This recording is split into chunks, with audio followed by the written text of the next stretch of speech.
to him in Vietnamese. Nice. Okay, my name's Rudy Reyes. I'm pretty well known locally as an activist. I'm a gentleman who was burned, injured in the 2003 San Diego fires. And because of those burns, those injuries, it opened my eyes to a lot of things. And one of the things is we can't allow injustices to continue. It's our job every day to continue to struggle against that. Whether or not you realize it, it's something we have to do as humans. Whether that's, again, the Martin case, or simple situations like this, which is medical marijuana. Now, the reason why I got involved, very simple. I'm a burn survivor. When I was in hospital, I was ODing on morphine. They were literally killing me right here at UCSD. I was turning green and gonna die. And a doctor all of a sudden basically said, let's give this a try, last minute type deal, and it worked. And here I am 10 years later, about to hit a 10-year anniversary where I shouldn't have made it. I was sitting at a, say, 75% burn with 27%, with 27 years on my life. They add those together to find out your mortality rate. So I had over 100% chance that I wasn't gonna make it. Point being is it helped me. And it made me start to realize that we have certain rights. I was gonna start off this whole conversation by getting us all on one common board, which was to show a history movie, 15 minutes, of medical marijuana. And that was gonna basically show you the fact that back in the day when we first started the United States, you couldn't have a crop that didn't have hemp in it. It had to have. It was one of the major money crops. Everything back in the day was about hemp. Now you go forward to where they started to regulate it, and the only way that they could figure out to regulate it was to call it a poison.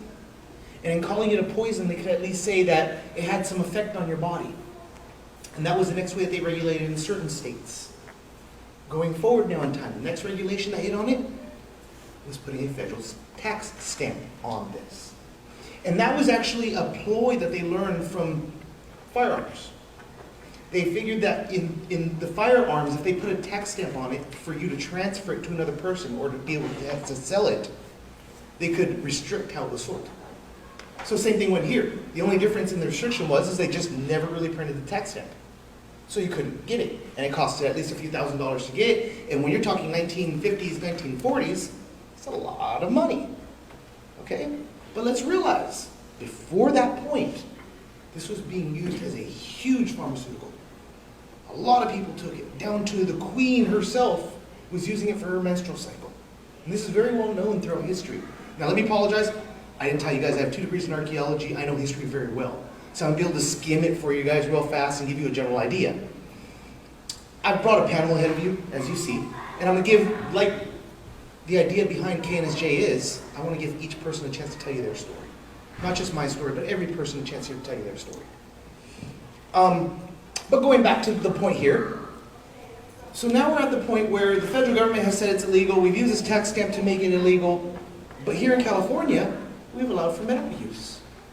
And allowing for medical use, the laws were oddly written and kind of loosely written on purpose, but we allowed people to start to look at it and start to realize that it had more than just that use.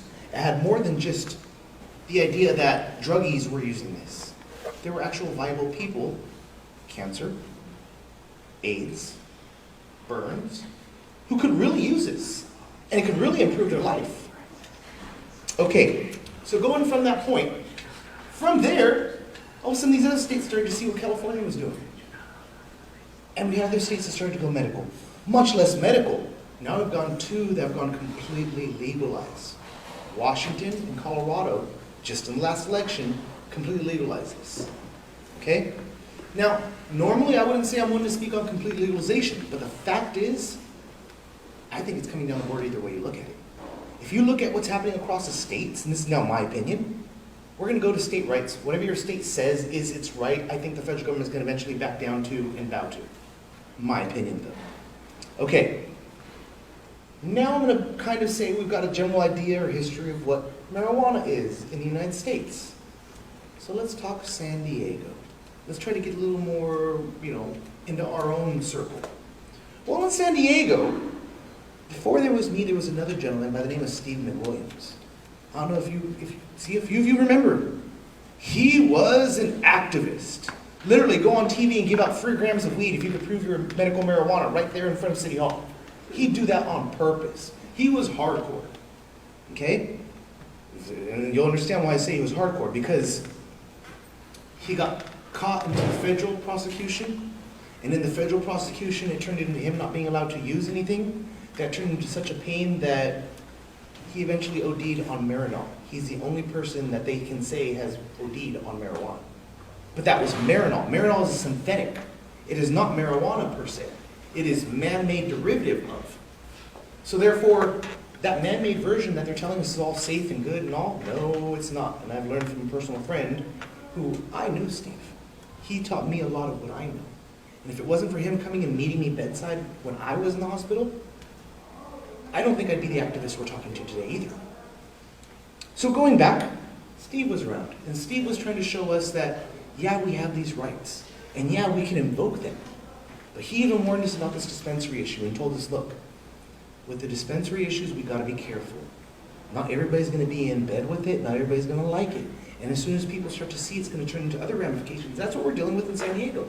Long story short, the long version of it is we're looking at this dispensary issue. It's kind of muddling the waters. But above and beyond that, City Council is trying to organize that. And they have an ordinance, which is currently coming up, which is really a revamp of the one we pulled. But I'll get back to that later.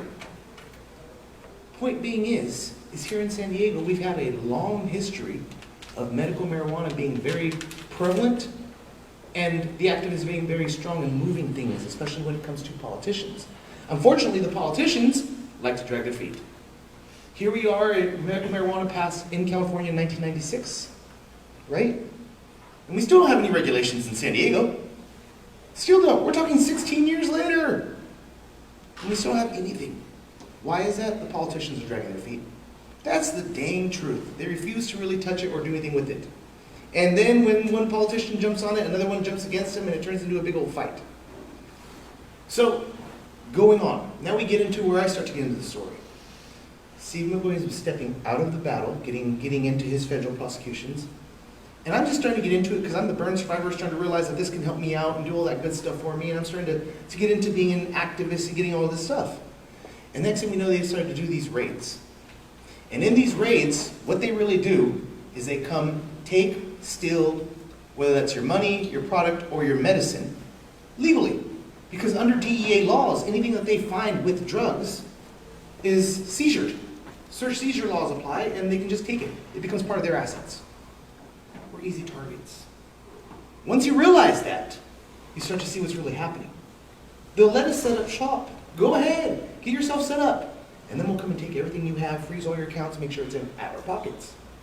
It's a great scheme, right?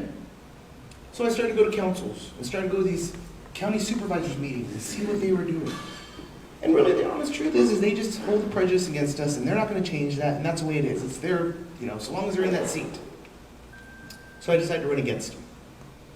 First time I ran was more on the fires issue because, again, I'm a fire survivor, and we keep having the East County burn, as you guys learned from just a few weeks ago. Well, with that, I wasn't going to allow that to continually happen. All I wanted to do was make sure that we could end that. So I decided to run for Diane Jacobs' seat. First time I ran, I pulled 20,000 votes, 22,000 votes, right? Did really well, that's considered good. That turned into, next time I ran in 2012, 30,000 votes. Along the way, I met all these friends, other activists, Dennis, Terry over there, Mark, my friend Donna, and we each kind of became supporters of each other because we had no other option but to. Whenever I go out, I see these same people, and they're at the same meetings with me. Eventually, it turned into me bugging council enough to where they set up a task force to get me to shut up. Stop coming and talking at our meetings. And they set up this task force, and they wouldn't let me on. But somehow they put my lawyer on. Okay? That was a good thing, right? So I had my lawyer on the task force, and they started to give good recommendations as to how this is supposed to come out. Unfortunately, City Council got it and twisted that up. Wouldn't you call that a twist? Most definitely. They made their own version. San Diego two-step. Yes, San Diego two-step. So, we as a people decided to pull their ordinance, and we pulled 30,000 signatures in less than 30 days. Just because we knew the ordinance that they were going to pass was so restrictive, it would actually hurt our community more than help it. Okay? 30,000 signatures in less than 30 days. I believe it was a record. they got upset. And they pulled all the ordinances, didn't let it go on the ballot, just pulled everything from and let it sit in limbo. So we still don't have any laws. And then when the mayor just recently, so I'm going to complete this whole history real fast right now. When the mayor recently decided he was going to put up his own version of ordinance to finalize this issue, the city retracted and said, we're not going to go with the mayor's. We're actually going to pull back that 2011 ordinance, add more restrictions, and bring that up.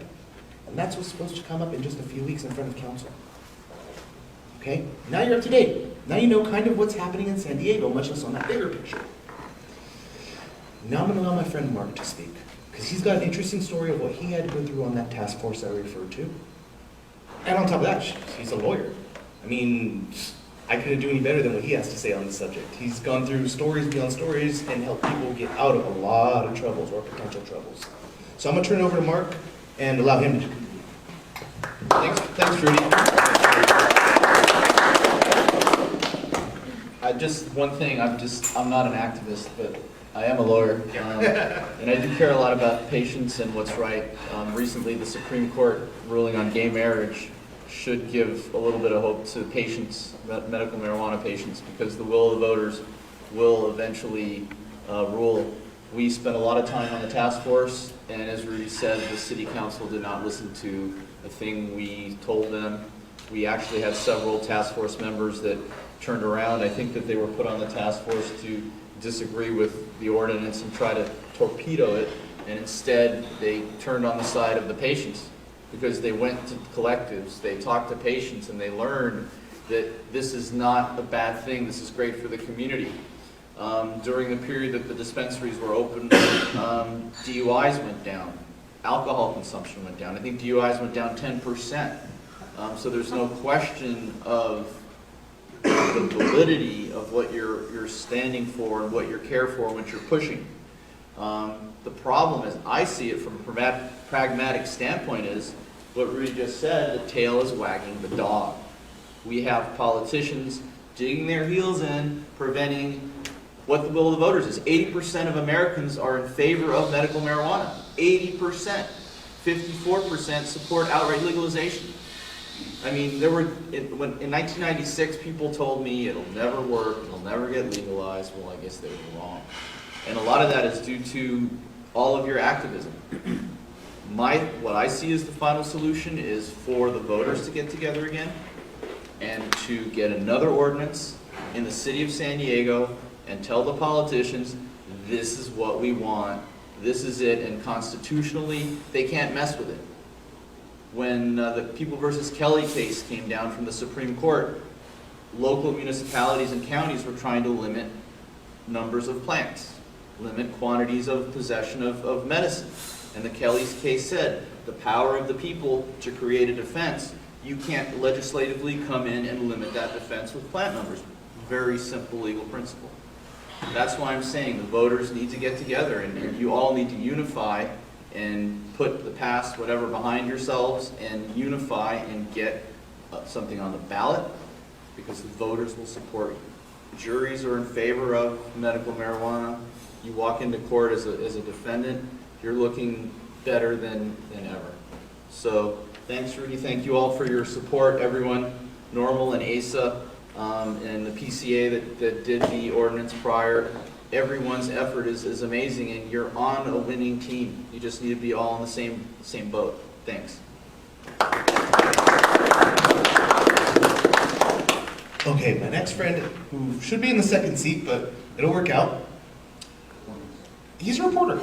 He goes around to each one of these medical marijuana events and makes sure that it's being recorded. Not just for posterity, but because we as a community have some of us that we're not exactly very active. You know, a lot of us are bedbound. A lot of us are stuck in the house. And they want to know what's happening too. This is affecting them, right? So for those people, believe it or not, we have a gentleman. Would you like to come up, Mr. West? Come on up. Come on up. And he's literally documenting this for us. As a group, as a supporter, he helps us quite a bit. My friend, please. Hi, I'm William West. I own the Wheatley News. For me, it's important for everybody to know everything that's going on, so that when you decide to make your decision or your vote, you know what you're voting for. I see a lot of hidden agendas and this, that, and the other, and to me, if you're going to do something, be open, be fair about it. I really That's fine, that's fine. I'm not a speaker. I got you. But I gotta thank you, because again, like I was saying, this gentleman is a huge backbone for our community. He may not get the thanks sometimes, but if it isn't for him, we're not in touch. We don't know what's happening out there. He's seen many activists come and go. Okay, now I'm gonna bring up Donna. Donna's a big activist. Okay, Donna's pretty loud sometimes when it comes to certain circles. But the fact is she's gone through this roller coaster with us. She's seen a lot of these things come and go, and a lot of the weird things that do happen in this field. And don't get me wrong, you know, like any family, brothers and sisters, we're gonna fight, we're gonna argue, we're gonna have those problems. But the fact is eventually, we all only have each other to back up on. When it drops down to that point of, we're all being pointed as is, you're the bad person, that's all of us, not just one of us. So, Donna, I'd like you to speak and tell us about your story, how you became a patient, and so on. I've honestly always thought the government was horribly two-faced, and even just on simple issues as putting Captain Crunch, you know, where the 3-year-olds are going to get this pure sugar, yet they're trying to tell people that a 100% safe, non-toxic plant is against the law and people are going to get thrown in a cage for it. I enjoyed smoking it as a teenager, but you know, that was short-lived, and I was never really into it in my 20s and 30s, and then when I was 42, my hepatitis C turned into cirrhosis, and they said it was a must that I would need to go on that interferon treatment. And I'm sure if you know anybody who's been on it, it's like pure hell. And like you get sores all over inside your mouth and on your skin, half of my hair fell out. And they started putting me on so many pharmaceutical drugs for the side effects of this. I was on Valium because I was always having tremors, the sleeping pills, because the chemotherapy makes you so you can't sleep. I was on oxycodone because the chemotherapy hurts the bones so much. Anti-nausea, and one more, there was 5 of them. And then when I went to my primary care, and then I asked the liver doctor about it. He said that they had gotten from the administrative part of the hospital a thing that they couldn't prescribe or recommend medical marijuana anymore. And I think that mostly stems from the DEA making threats, and the DEA has made threats to go into a hospital and just take all their patient records. So they scare doctors, so that's why a lot of doctors won't deal with it. And then that gives it this, people are like, oh, well, only those doctors are doing it. Well, yeah, because it is a specialty, because you have to be ready to fight the fight and go to court, and so that's why you have the different doctors. But when I went to my primary care physician during the time I was on chemotherapy, he was really worried because those pharmaceutical drugs, all 5 of them, they sedate the brainstem, the central nervous system that controls breathing. And he was actually concerned, I didn't even bring up marijuana, he was concerned that the combination of those drugs could kill me. You know, pain pills and Valium and all that. And so he and I was sitting there, I was like 42, and I was sitting there and this doctor's telling me to smoke marijuana, and I'm like, oh my God. If I was 15 years old again, I would have thought I was in like, woohoo! But it seemed kind of funny because I didn't even know anymore where to get it. Like, it'd been so many years, and I had to have my 19-year-old daughter, she wasn't really into it, but her boyfriend went and found me some, and then we realized that there was these stores, and this one, LEI, do you remember that one? Yes, legal, blah, blah, blah. I think I got super lucky, because the first store that I happened to go to, they were really nice and really professional, and yeah, they were. They had a program, and I didn't ask for any hound dads either. They had a program that if I would try a different strain every day and give them feedback as to what symptoms it got rid of, they were giving me a free 1/4 ounce every week, which is 1 ounce a month. while I was on chemotherapy for no money. And they gave me cuttings. Well, actually, I bought the cuttings, and then I started growing. And I have a green thumb like you wouldn't believe. Like, my tomato plants, my watermelon plant, like right now, is like this big. I can't even believe it. I keep having to fold it back over, and it's wiring around, and my tomato plants. And so, of course, I'm good at marijuana, too. And I love it. And so, and I love the smell, and everything about it I love. But so anyways, so I got really into it, and it was my social life because I was really sick. And when you're sick, you lose all your friends because you go to make plans. Like if I say on Wednesday at noon we're going to do something, but guess what? Wednesday at noon I'm so sick I can barely get up. I'm so weak. You do that a couple times to your healthy friends and they don't call you anymore. And so the other sick people became my community. And I was in several support groups and different activist groups during all this time. And these people really were my life. And I totally believed that we were on a mission because it was 05 and 06 and they shut down the stores, and boy, I was on a mission to get marijuana to every sick person that I could. And I can honestly say that I was giving away like edibles left and right. I was providing marijuana for $150 to $200 an ounce to people who were like on Social Security when everybody else was charging $300 to $4. And basically, I thought that there was no like conflict in the law. I thought that what I was doing was exactly what the law intended. Because every patient too that wanted to grow, I would plant the plants. Like so when I decide to only bud 8 plants instead of 12, and I'd have patients that wanted to grow and I'd go plant them. So I thought I was doing every single thing in the law. But then, well, what happened was I looked out my window to see one morning a whole row of a SWAT-style raid coming, that these people looked totally insane. It was like overkill to the maximus. And there was at least 10 of them, and they had like black helmets, black bulletproof vests, black, big black rifles, and the 2 in front had a big battering ram. They were running towards my house, and I was like, oh my God, they're gonna shoot my dog. So I ran out in front, half naked, because it was morning and I didn't have a robe, so I had to be naked. And then later I'm thinking, oh God, I wonder if any neighbors saw. And they came in and totally destroyed my house. Because behind them there was probably a dozen more uniformed cops and however many undercovers. And it turned out it was the ATF, the NCIS, and the cross-jurisdictional task force. They all did this. And they made my house so messy and violated me so bad that it was like, it was so deep in my room, in one back room, I couldn't even walk in there. And I didn't even go in there for 2 months. And I felt violated. It's like when you're raped or something. Total violation in my own home. I think it was a couple months before I even cooked there again. For a few days I had to stay at a motel. I had anxiety attacks for months. And I think I have post-traumatic stress from a lot of things in my life, but that sure did not help. And so then on TV, I see that Bonnie Dumanis is there with all these federal agents, and they're claiming that dangerous drug felons sold drugs across the county at military housing sites.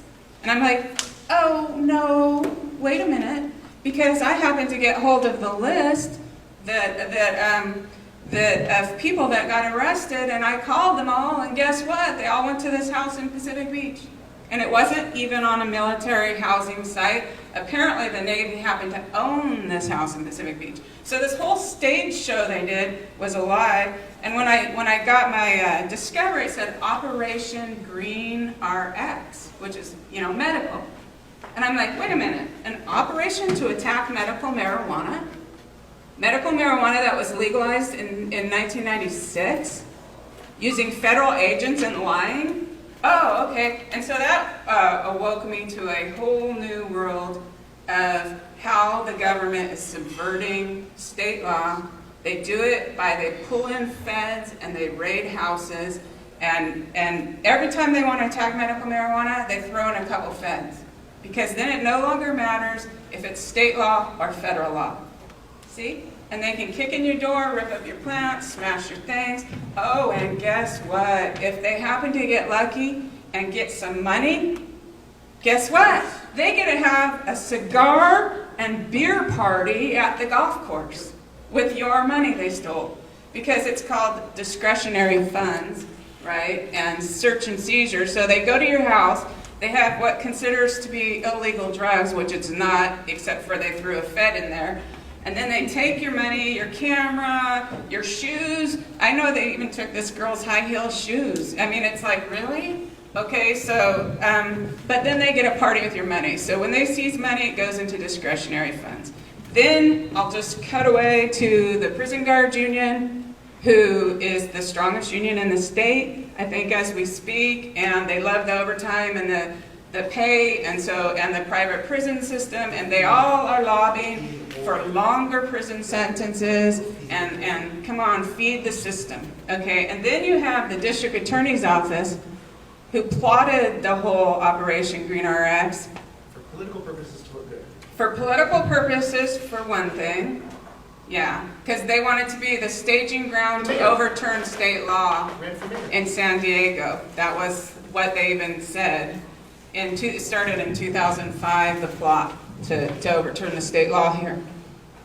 Okay, time. The final one on my enemy list. Oh, is no. The last thing I just want you to know is grant money too. They also get grant money, and so if they can conjure up this BS, they get grant money, huge amounts. In fact, the one for this grant was $450,000, and they got another one, $50,000 for CIs.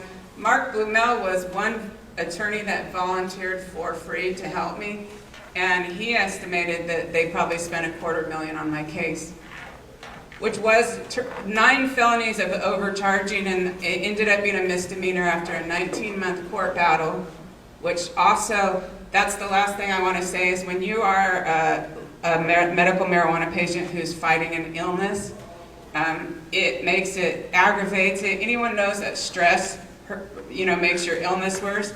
Stress of being locked in prison and what could happen from there makes it 10 times worse. And I ended up going to court one time because of all these chest pains, and they were doing all this heart tests with a heart monitor on. I mean, it was absolutely ridiculous. And we really there needs to be, even though I'm like very much a very legitimate medical marijuana patient, nobody should be arrested ever for marijuana. And I don't care as much, I don't have as strong an opinion as some people about all the zoning and this and that, but I don't think a single person should be arrested ever. Not one person, 5,000 years of recorded history, has ever died. Never. Not one single person. And the most dangerous thing about marijuana is the police kicking in your door. Okay?